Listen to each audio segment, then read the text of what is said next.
Thank you very much, Christine. And I just want to start by acknowledging that we're meeting here on traditional lands and pay my respects to elders past and present.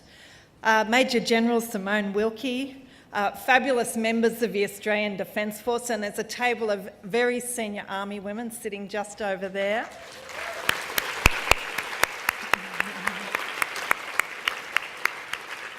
CEW members, distinguished guests, ladies and gentlemen, it is an honour indeed to introduce to you Major General Simone Wilkie tonight.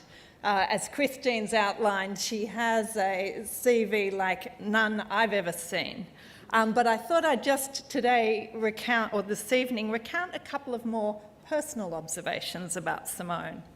You see, I've had the pleasure of working with Simone now for the last few years.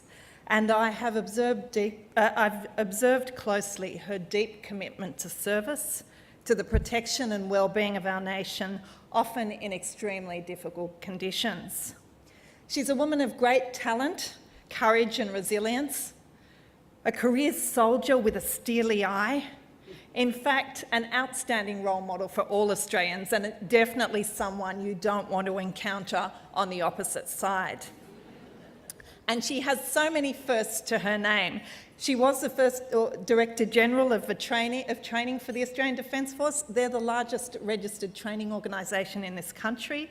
She was the first female Chief of Staff to the new feminist poster boy, the Chief of Army, Lieutenant General David Morrison.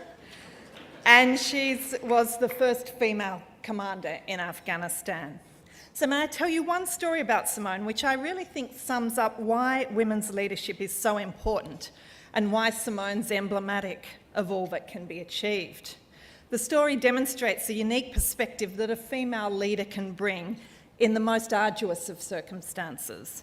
In Simone's case, a potent mix of strength and compassion. As part of my review into the treatment of women in the Australian Defence Force, I was fortunate enough, or some might say unfortunate enough, to travel to Afghanistan to speak to many of our deployed troops.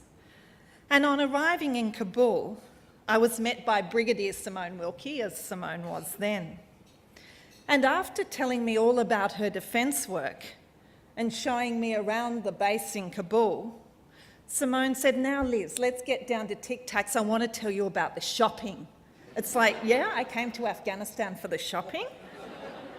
But I have to say that was a woman after my own heart when she started on the shopping. But so Simone then also went on to talk about the work she was doing to engage with Afghan women, to establish safe places so that they might come together to discuss their future, what they wanted for themselves and for their children. And through Simone, Australia contributed female troops to the female engagement teams, groups of female-only troops charged with providing security for these meetings.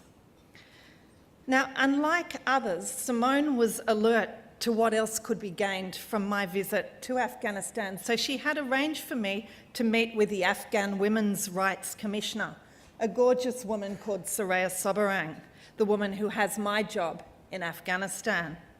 And on the day I was to meet with Soraya in Kabul, it was Mujahideen Day, which is the most dangerous day in the Afghanistan calendar.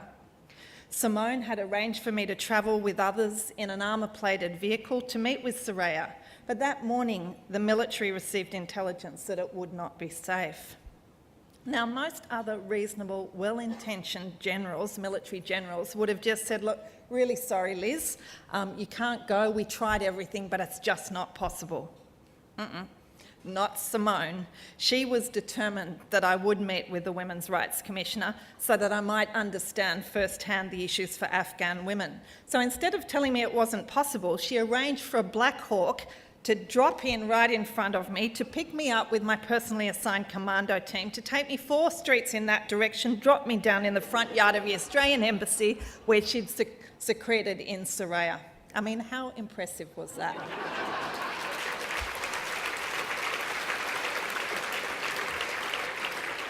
I'm sure that Black Hawk wasn't just for me, but it sure felt like it, Simone. So I think Simone knew that if Soraya and I got together, I'd be able to find out more about what Afghan women wanted and needed, and that through that could help our government, AusAid, our military, and concerned women and men all across Australia in their efforts to ensure that the voices of Afghan women are not forgotten. Because it's one thing for me to stand up here in Australia and advocate for women's rights, to demand that women have equality. It's absolutely another thing to do that in Afghanistan. And this was brought home to us 2 years ago when Soraya's predecessor, Hamida Barmaki, was killed in a suicide bombing. It was the birthday of her second daughter, who was turning 14, and the whole family, Hamida, her husband, and 4 children, went out to lunch to celebrate. None of them came home. I have nothing but admiration for Simone. She is many things. She's an exceptional warrior. She's a fearless leader, a committed human rights defender, and an inspiration to so many men and women across Australia's military and beyond. And she also has a great sense of humour and a wonderful capacity to put people at ease, even in the most challenging of circumstances. And she really does know about shopping in Afghanistan, I can tell you from the beautiful scarves. So Simone's living proof that great leadership is about being fearless, it's about being determined, it's about being courageous and compassionate. She is inspiring a generation of military women to reach for the top. So it's such a great privilege to have her with us tonight, to be able to introduce her to you, and to be able to hear her speak. Thank you very much, Simone.